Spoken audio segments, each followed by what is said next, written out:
I paid for the whole Thanksgiving dinner, but my mom gave me a special gift, a list of rules titled, "If you want to eat with us again." I said nothing. 2 months later, I gave her a gift to a foreclosure letter delivered on her birthday.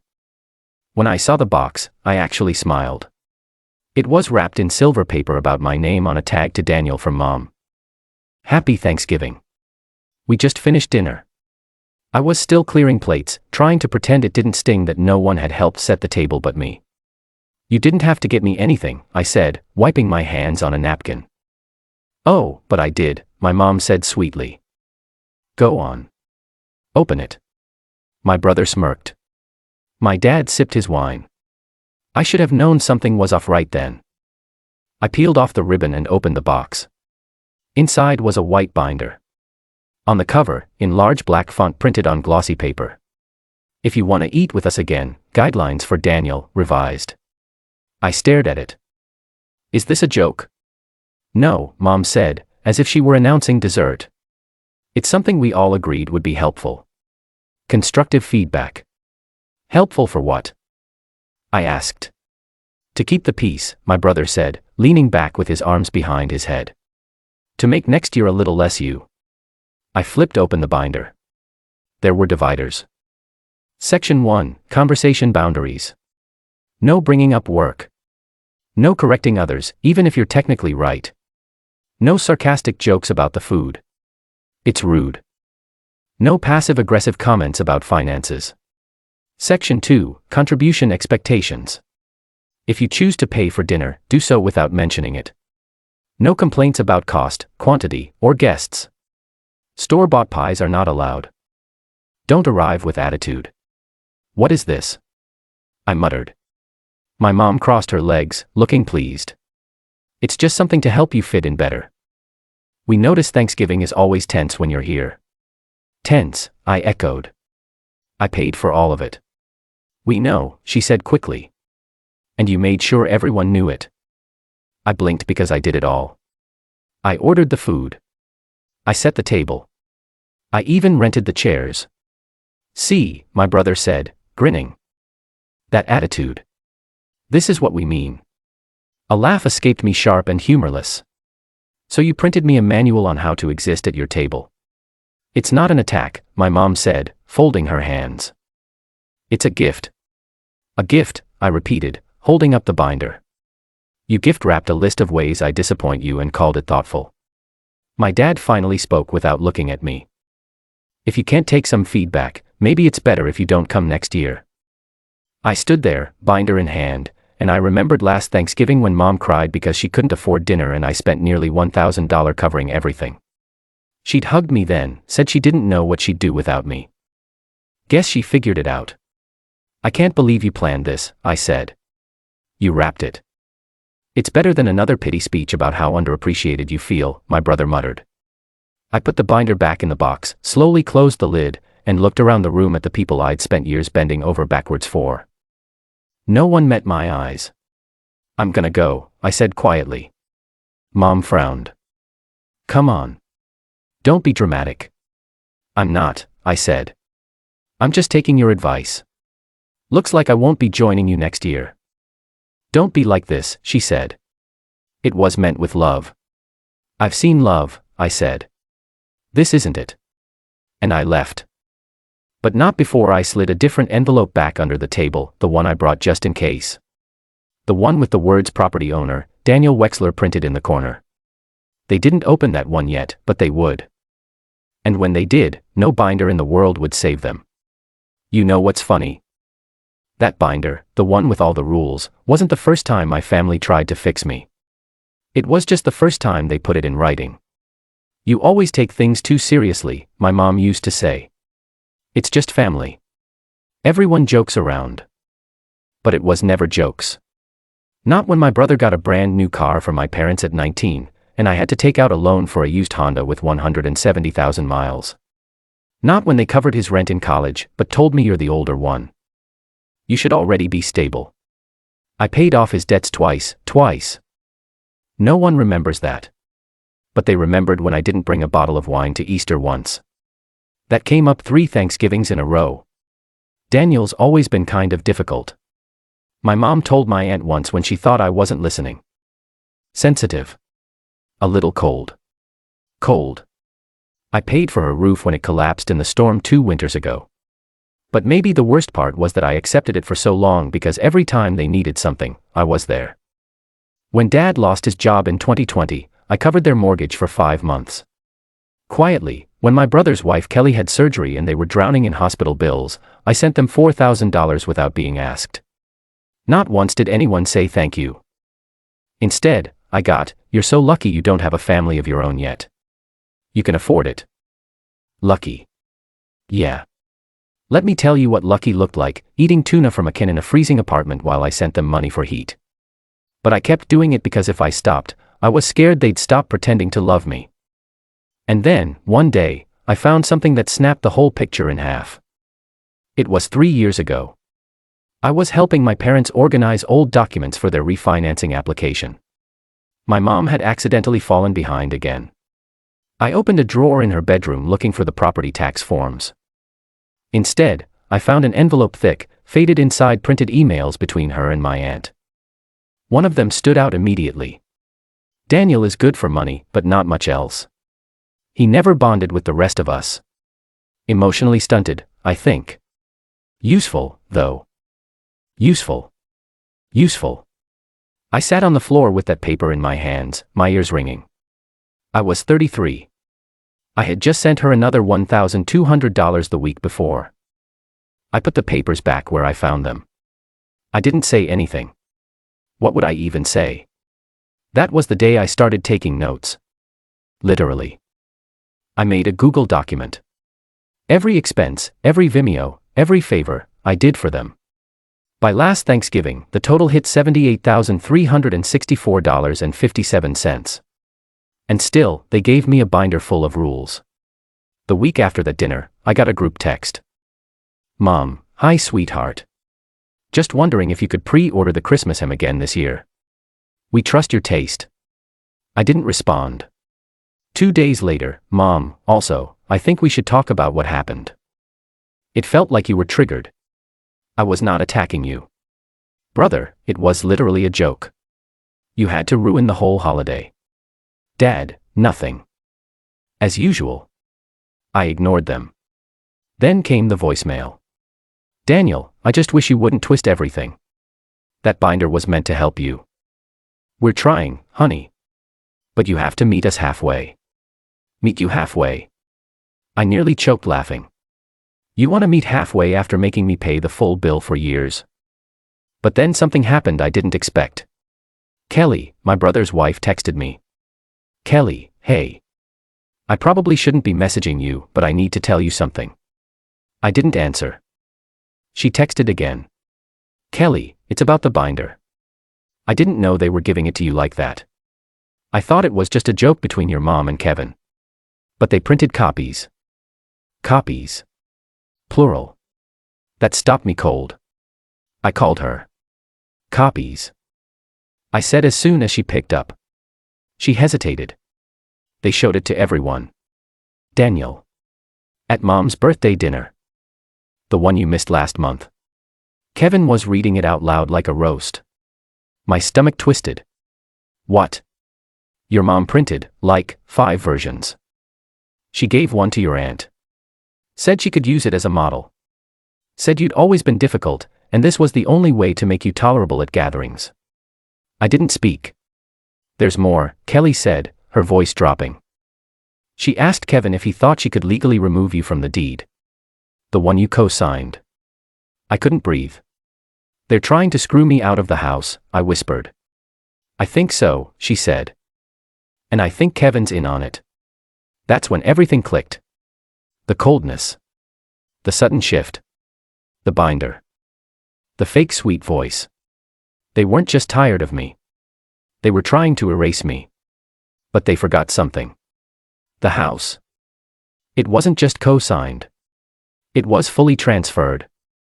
After a messy insurance claim, the house had been refinanced under my name entirely. They never read the paperwork. They just signed because they trusted me because I was the good one. Useful. Well, now I had something useful of my own. The title, I sent it 2 weeks later, call it a delayed birthday gift. Official, certified, notarized, and mailed with zero guilt. Intent to foreclose. Failure to compensate title holder for 36+ months of missed payment. Property reclaim date pending. She got it 3 days later, and the silence from the group chat was the sweetest sound I'd ever heard. It was my mother's birthday. Again, they invited me like nothing had happened. Like there hadn't been a binder. Like I hadn't gone radio silent for 6 weeks. I wasn't planning to go, but I did because this time I was bringing a gift of my own. Look who finally decided to show up, my brother Kevin said, opening the door with a grin that made my skin crawl. Come in, Mom called from the kitchen. Dinner's almost ready. I made lasagna, your favorite. I stepped inside slowly. Same house. Same smells. Same energy. Fake warmth. Real tension. Wine. My dad asked, already pouring. I'm good, I said. Kevin elbowed me as I passed. Still mad about the binder? He smirked. No, I said. That was hilarious. Mom poked her head out from the kitchen. See? He can take a joke. Right. I said flatly. They were all pretending. As if I hadn't mailed them a legal foreclosure notice. As if I hadn't cut off every payment for the past 2 months. As if the clock wasn't already ticking. Dinner was quiet. Too quiet. They asked about work. I didn't answer. Kevin talked about his vacation plans. I nodded. And then Mom finally said it. Daniel, we were hoping to talk as a family. I looked up from my untouched plate. About. She smiled nervously. About. The house. Kevin chimed in. Yeah. You sent some kind of letter. Legal stuff. What was that about? You didn't read it. I asked. It looked like junk, Dad muttered. We get threats all the time. That wasn't a threat, I said. I pulled an envelope from my coat pocket and dropped it on the table. That was a formality. This is the real deal. What is it? Mom asked, not touching it. Final notice. I'm giving the property back to the bank unless the debt is cleared. You're $42,000 behind. Behind on what? She snapped. Payments, I said. Mortgage, property tax, insurance, all of it.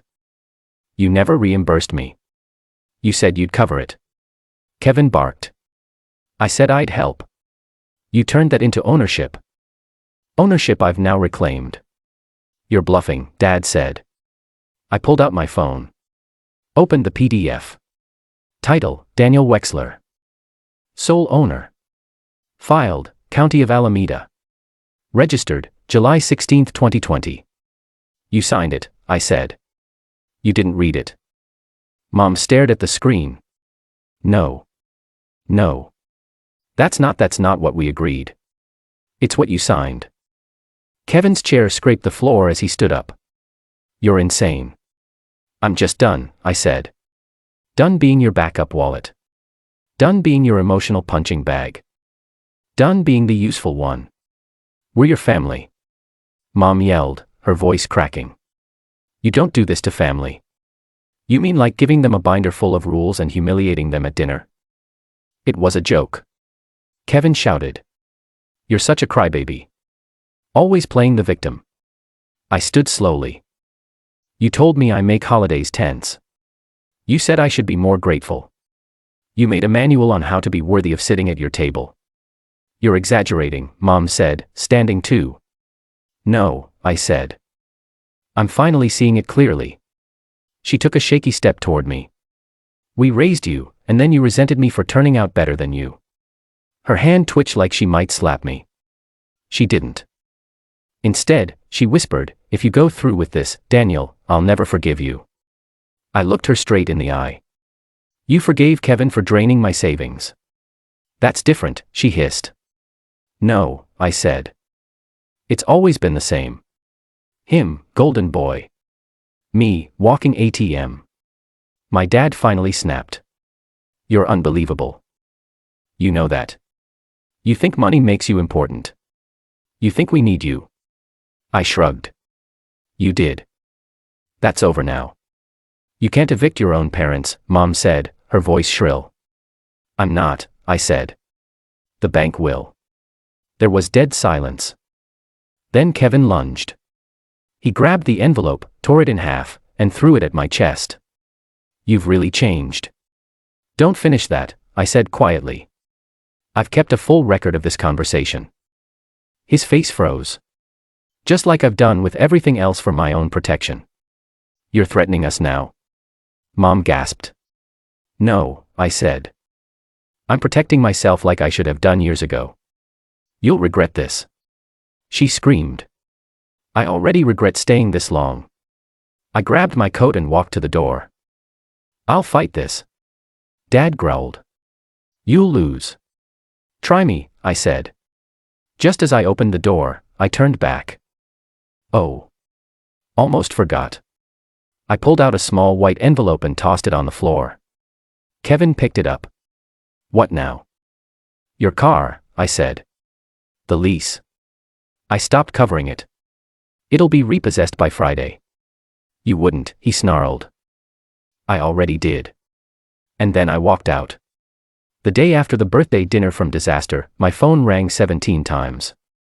17, first Mom, then Dad, then Kevin, then unknown number, and then my aunt, who hadn't spoken to me since February 2018. I didn't answer any of them. At 9:42 a.m., I got a text from my mom. Daniel, we can talk about this. Please call me. I'll forgive you if you fix it. At 10:11 a.m., your father says you're making a fool of yourself. This will only get worse if you don't stop. At 11:03 a.m., Kevin's losing his car. Ellie's crying. Kelly is furious.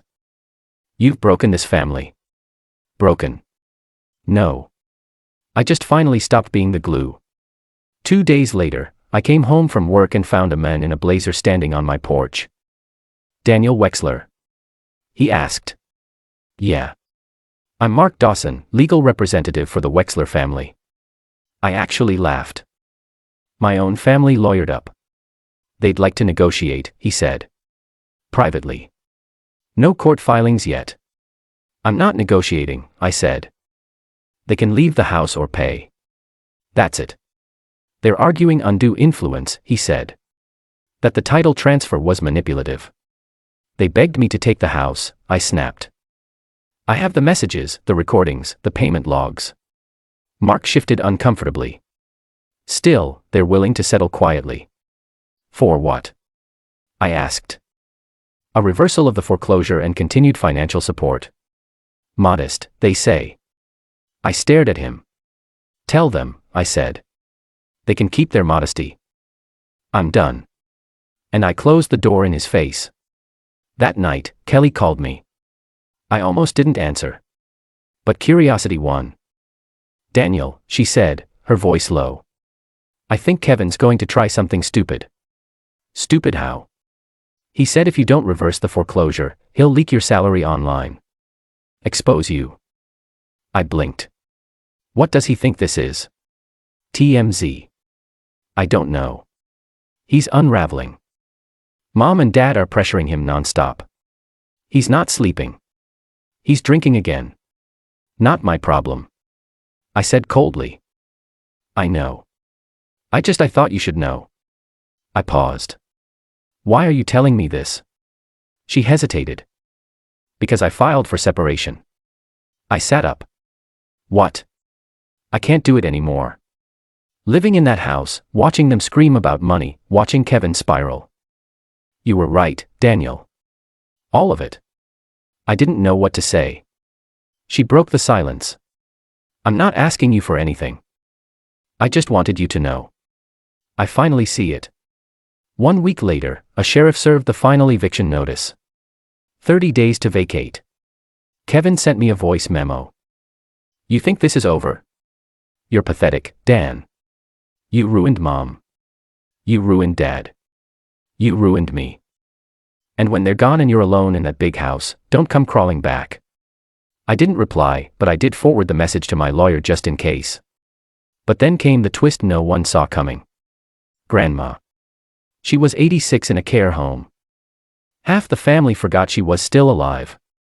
She called me out of the blue one evening. "Danny," she said. "I heard you finally grew a spine." I blinked. "Hi, Grandma. Don't hide me. I warned you about your mother in February 2005. She was right." I remembered that. She kept talking. "I want you to know something. Your grandfather left me the second house. The one in Tahoe." "Yeah. Well, I'm changing the will." I sat up. "Wait. What?" "You're getting it," she said. "You're the only one who isn't fake." I opened my mouth. Nothing came out. "They've drained me for years," she muttered. "You think your mother paid for this nursing home?" "Absolutely not. You did with your money, your kindness. You just didn't know it." That same night, Kevin posted a meltdown on Facebook. Long, bitter, barely coherent. Some people betray their family for money. I hope it keeps them warm at night. Hope their granite countertops bring them love. Hope their equity hugs them when they're old. It got 11 likes. 2 were from fake accounts he made. My phone buzzed minutes later. A message from a name I hadn't seen in years. Jenna Wexler. My cousin. Mom's niece. "Daniel. Just wanted to say, I'm proud of you. We all saw it. We just didn't know how to help. They treated you like furniture, like an ATM. You didn't burn the bridge. You saved yourself." And for the first time in over a decade, I slept with my phone on silent and I didn't wake up wondering who needed something.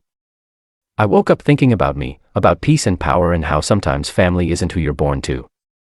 It's who doesn't hand you a binder in a gift box and call it love. It's been 3 months since I walked out of that house. 3 months since my mom cried over lasagna and told me I was destroying the family. Right before I handed her a foreclosure notice tied up in a ribbon. 3 months since Kevin told me I'd regret it. And you know what? I don't. I've never been more at peace in my life. I moved into a condo on the other side of town. Clean walls, new furniture, silence that doesn't demand apologies. There are no phone calls asking for money. No late-night guilt trips. No group chats demanding turkeys, pies, or apologies. Just mornings. Coffee, music, breathing. The kind of quiet that doesn't feel cold, it feels earned. My parents. They moved out of the house last week. I didn't go. I didn't watch. The bank sent me confirmation that the property is clear. I plan to sell it. Let someone else build something there. Kevin tried one last time. He left me a voicemail. "You ruined everything, man. Everything. Mom's sick over this. Dad won't speak. They're miserable. I hope you're happy." I didn't respond. I didn't delete it either. Sometimes I replay it when I need to remind myself who I'm no longer responsible for. A week after the move out, I got a small white envelope in the mail. No return address. Inside was a photo. A photo of me, age 10, sitting at the Thanksgiving table, smiling with a paper crown on my head. Everyone else was turned away, blurry. On the back, written in scratchy blue ink. "You were never invisible. You were just surrounded by people who didn't know how to see Grandma." I sat on the couch with that photo for a long time and I cried not because I missed them, but because I'd spent so many years believing their version of me. The cold one. The difficult one. The one who had to earn his place. I don't believe that anymore. Last week, I made my own Thanksgiving dinner. Just for me. 1 plate. Real silverware. 0 rules. I made pie from scratch. Burned it a little. Laughed. And when I sat down, I got a text. Unknown number. "This is Ellie. Mom gave me your number. I just wanted to say thank you for everything you did." I know no one else said it, but I will. I stared at the screen for a long time. Then I replied, "You're welcome. And don't ever let anyone tell you your worth depends on what you give them." She sent back a heart. That was it. That was enough. People ask if I regret it, if I miss them. If I wish I'd handled it differently. Here's the truth. I wish I'd done it sooner. Because the moment I stopped trying to be the version of me they could tolerate, I was the moment I became the version I could finally respect. They gave me a binder full of rules. I gave them a mirror and I'm not sorry they didn't like the reflection.